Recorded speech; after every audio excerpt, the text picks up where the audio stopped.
5, 4, 3, 2.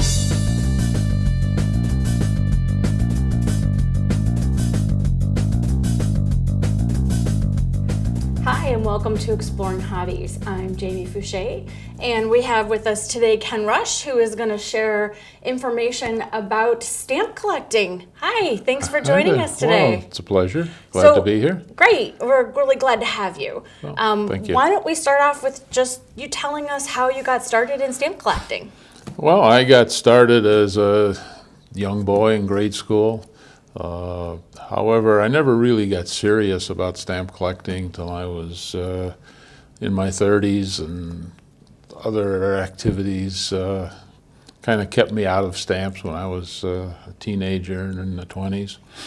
And I started going to some of the local stamp club meetings, some of the stamp auctions, stamp activities, got very interested in it. The late 70s were a very active period in the stamp business, and I had a very good friend, Marty Raskin, who owned a stamp and coin business. And in the early 80s, he decided to get out of it. I was still working full-time at Ford Motor Company, and he suggested that I buy him out. Sounded like a good idea at the time. I've owned Modern Stamps ever since. So we are a company that conducts stamp auctions online and with public closing every 5 or 6 weeks. And we've been doing it now for over 30 years. And so I'm now retired from the auto industry, but the stamp business keeps me busy. Okay, so it's not just a hobby. You've not turned it just into a hobby. a business, which is great. It's a hobby and a business, It's both. and it keeps me occupied. So I don't just sit home and watch TV all day. Excellent. But I found it to be a very social hobby, and that's one thing I like about it. Between the stamp clubs and with the business, where people come in to visit, and it's a very pleasant business where you interact with other people who have similar interests and similar hobbies.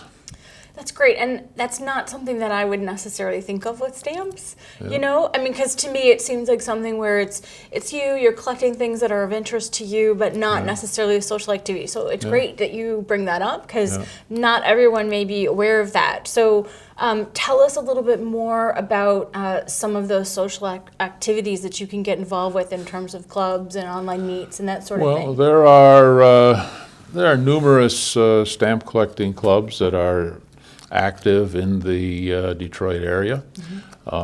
We do have a website, modernstamps.com. I list the various clubs. There's probably about 10 of them. They meet anywhere from once a month to every other week. There also are stamp shows. This is where dealers will set up a table and collectors will come to the various shows, frequently rented at a rented hall. And there's an opportunity to not just buy and sell, but to have exhibits of various material. Some of the clubs are very social. I happen to belong to the Detroit Philatelic Society, which actually is the oldest club in the Detroit area. Really? It goes back to the 1800s. So we meet once a month. We meet at a local restaurant, not always the same, and we have dinner and hors d'oeuvres, and so it's very much a social dinner, as well as having a presentation by one of the members. And frequently we have a small auction where club members bring things in and it gets auctioned amongst the members. Trading and selling Do amongst some the trading and members. selling. Well, most of the clubs do emphasize trading, and what they call club auctions is usually $1 or $2 items, but it's fun. That's great. So. Are there different types of stamp collecting? Oh, there's many facets to stamp collecting. In addition to just collecting the stamp itself, some people will collect the blocks of stamps. There's different formats of stamps. For example, on here you have coils. These are stamps that are in rolls, primarily for vending machines. You have booklet stamps. These also are put in little booklets, again, primarily for vending machines, not solely. You have various souvenir sheets, like this one, which is happens to be a circular one. Souvenir sheets are made primarily for stamp collectors, but they are valid for postage. Many people prefer to collect the stamps when they're actually on an envelope, or as the collectors say, on cover. Okay. And you have different types of covers. One is the so-called first day, where the stamp has a cancel. Normally it says first day with a date and the city where it was issued. Normally a small cachet or picture that has something to do with the stamp itself. They also issue these covers for various events. For example, this was the inauguration of George Bush in 1989. And you also have commemorative covers for various events, like this was for a stamp show that happened in Columbus. So many collectors prefer just to collect the stamps. Now these are strictly philatelic. They were done primarily to commemorate an event. Other collectors prefer to collect only stamps which actually went through the mails. Okay. And many collectors feel that if the stamp didn't do something, they're not interested in collecting it. Okay.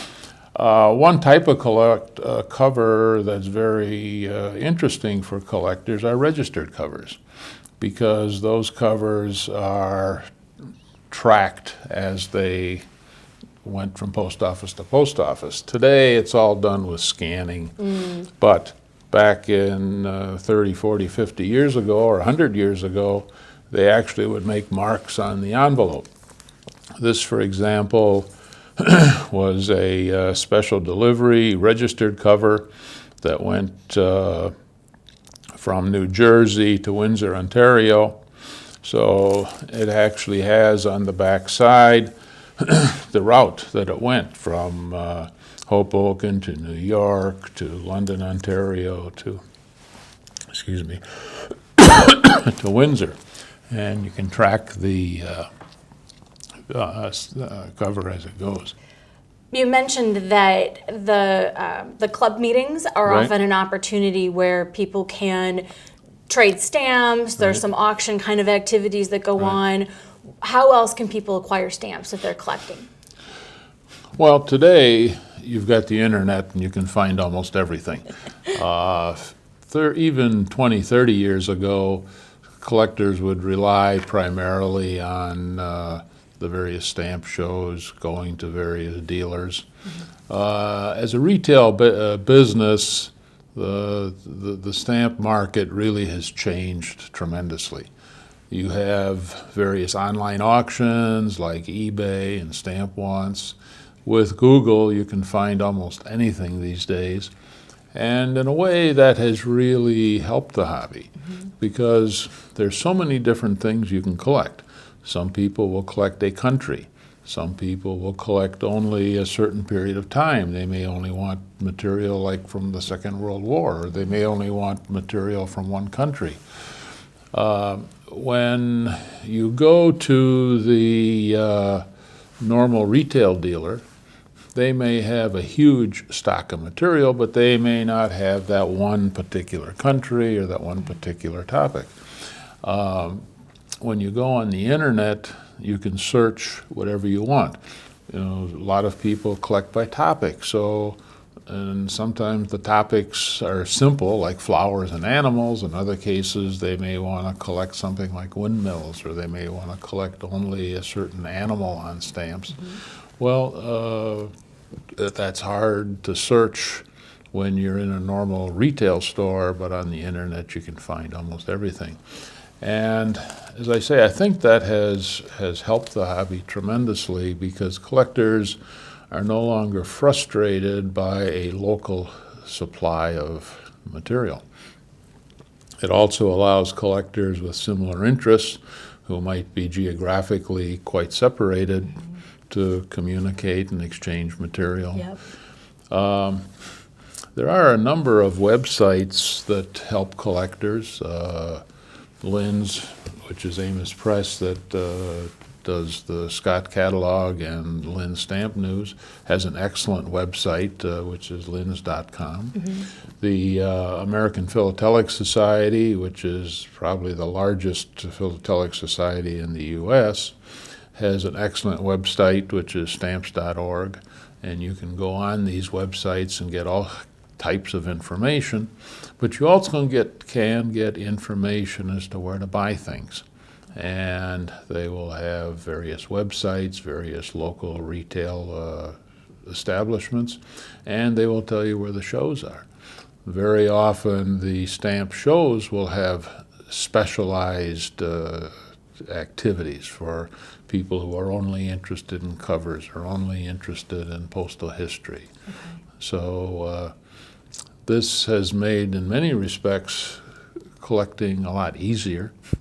Made the world a little smaller, made it a huh? little You smaller. can reach people that before it sounded like there was a lot of geographic limitations in terms of your networking ability. Who was at the show, or who was at, That's right. it was Which up to you to dealer travel to happened go to show where. up, yeah. Yeah. But also you have to remember that the amount of material that you can collect is expanding exponentially. I mean, right now you've got over 200 countries or entities that issue stamps. Many of them, the United States included, might issue 200 or more individual items every year. Wow. So you start looking at hundreds of countries issuing hundreds of stamps, all different versions of the stamps, some in booklets, some in coils, some on covers. It's just an enormous amount of material. So everybody is forced to focus on something. You know, the idea that you can collect the world and collect everything is impossible and impractical. Okay. You specifically mentioned this Scott catalog. Is that a regular publication that's specific to stamps? Well, Scott publishes a catalog every year. They have since the, roughly one a year since the 1860s when the company was formed. It's not the only catalog in the world. There are dozens, but it is the recognized catalog within the United States. It's the primary catalog within the United States. This particular one, which is a fairly good-sized book, is for U.S. only. Okay. If you want a catalog to cover every stamp in the world, there are 6 books that are actually a little thicker than this. So you've got a stack of catalogs, and they don't begin to list everything. Okay. Now, the U.S. specialized lists stamps on cover, plus they list a lot of special purpose stamps like revenue stamps and postal stationery and souvenir cards and souvenir pages, things which are not listed in the regular catalog, although all the countries do issue them. So that's another reason you're forced to specialize, because if you really want to collect everything that's associated with a country, you're going to end up with a book this thick for most major countries. Okay. How do you know the value of a stamp? Well, that can be very complicated. In the catalog, they attempt to give you a rough idea. And they basically list a used stamp. That's one that has been canceled, it's gone through the mail. An unused stamp, one which doesn't have any cancel or defacing. And then they issue they catalog the stamp unused with the original gum on the back. Now, most stamps were issued with some gum on the back. Today, a lot of them are just peel and stick, but the original ones, you had to lick them. They were water activated. And they the stamp is then priced with that gum in the original condition and no disturbance. There are, however, a lot of factors. One of the big factors in stamps is the centering. And this, for example, is a chart which shows what they would call superb, perfectly centered, even margins all the way around. And they actually grade these on a scale of 0 to 100. 50, which is what they call very good, which is probably the more average stamp, where the margins aren't quite equal and the perforations may actually get into the design. Now, this becomes much more critical on older stamps, because prior to the 30s and 40s, the stamps were all perforated by hand.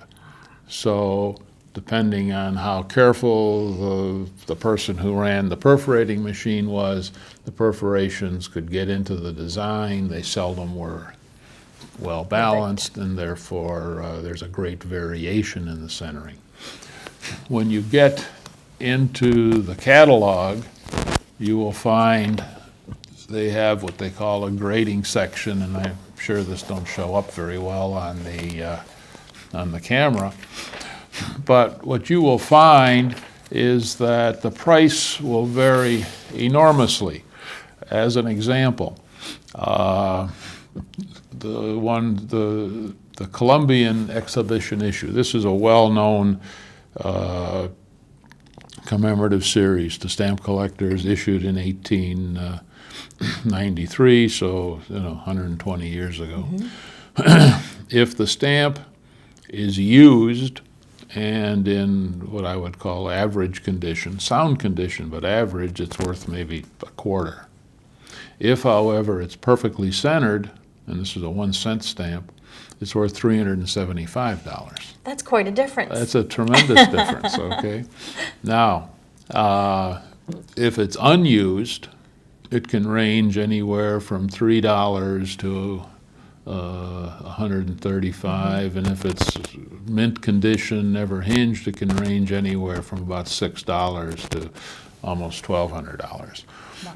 So now, and that just has to do with the centering and the condition of the gum. If the stamp has a perf missing, if it has a thin on the back or it's torn, then the price goes down even more. Okay. And this is very misleading to people, because they will look in the catalog and they'll say, gee, I have a stamp, it's a $100 stamp. However, that $100 was for the perfect stamp. It was not for the average stamp. So it's important that you understand what the catalog means. With stamps, like so many collectibles, condition is everything. Okay, which makes And sense. so it can be anywhere from pennies to hundreds of dollars, depending on condition. It's not just a picture on the face of the stamp. Are counterfeit stamps an issue? I mean, how do people know if something's genuine?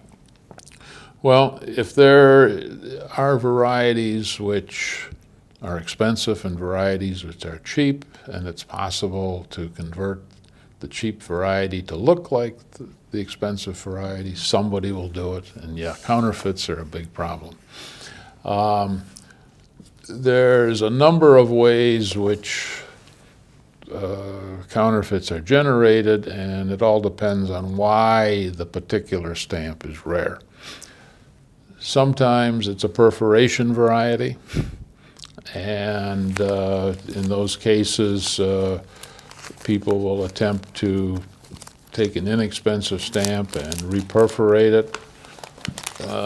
This was an example of one that was found to be counterfeit.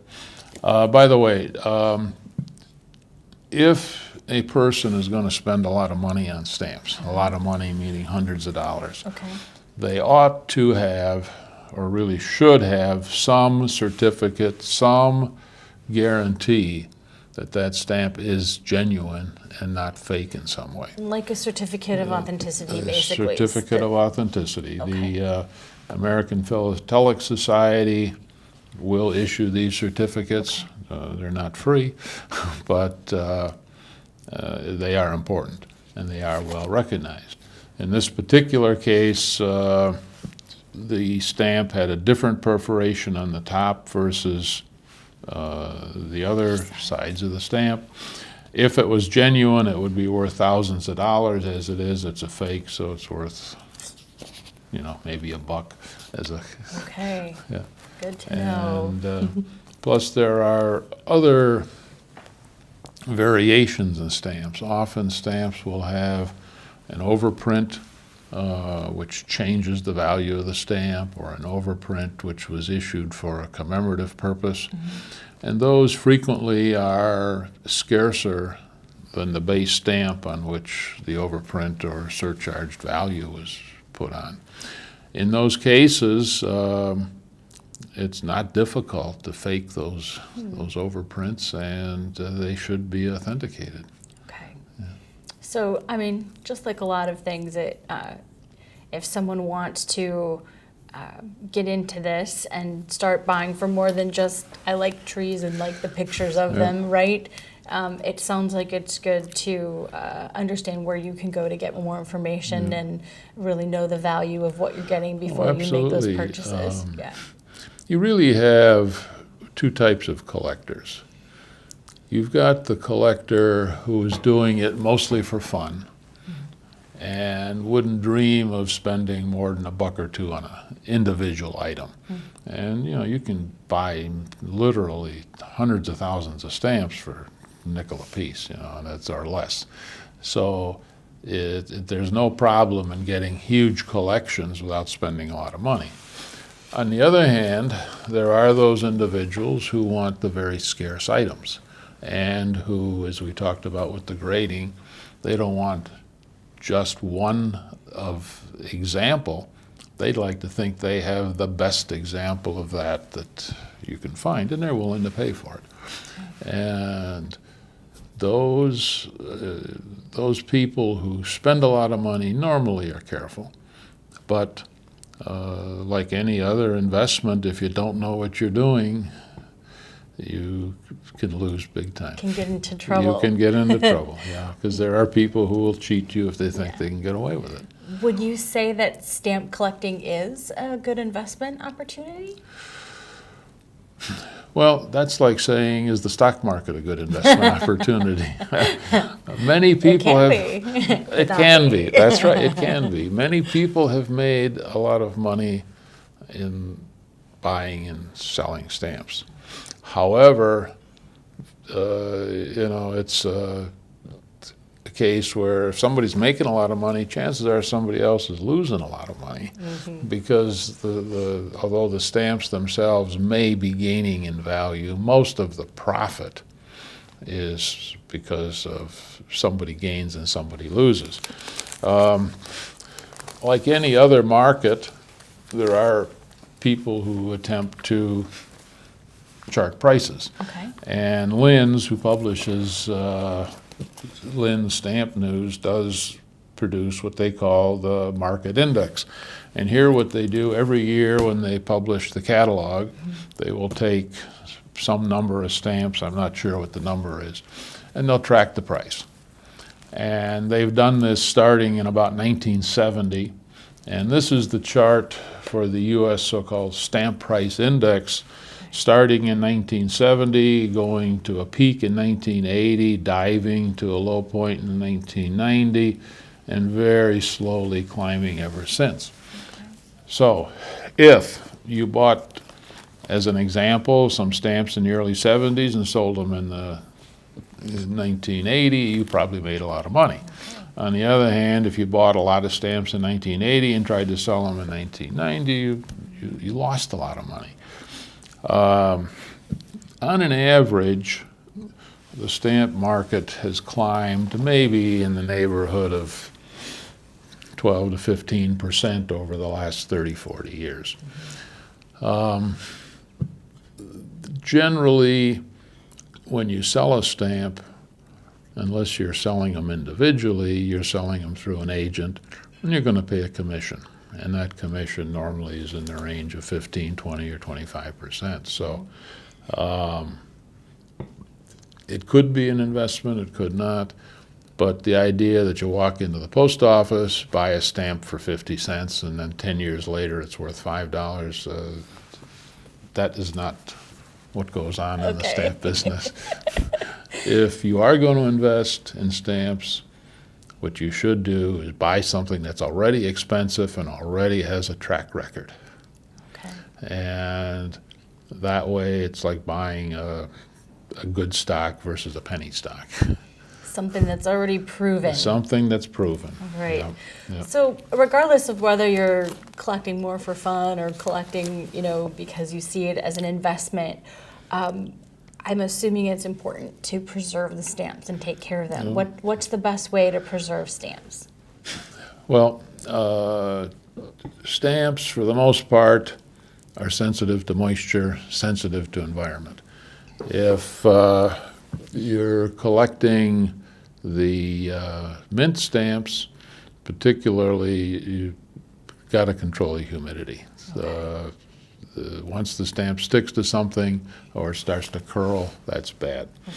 There's a number of various mounts and plastic containers that you can buy, but you should put them in some mount or some item that will keep it dry, will keep it flat, and also keep it from being handled. Okay. Yeah. All right. All good tips.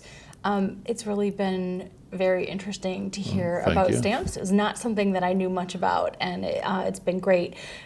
Just as we wrap up, for any of our viewers who are interested in maybe getting started, what would you recommend as kind of that first step for how they could get started in stamp collecting? Well, I think the best way to start is to talk with and to associate with people who've collected stamps for many years. Okay. And I think one of the best ways is to get involved in one of the local stamp clubs. As I say, there's several in the Detroit area. We do post them and where they meet on our website. Great. And Which give us that URL again. I know Okay. you've said it. Say it one more time for us. modernstamps.com. Okay, One great. word. And you mentioned they can go there. You've You got can go lists there. of clubs and that And sort of also a thing. list of local shows. Excellent. At the local shows, they frequently have tables set up for beginning collectors, and they can give them information on how to get started. Okay. So, Sounds like a good starting place then. Thank Okay. you again, Ken, for joining us Oh, you're today welcome. and for It's been a sharing pleasure. your hobby with us. That's it for this episode of Exploring Hobbies. Please stay tuned for future episodes.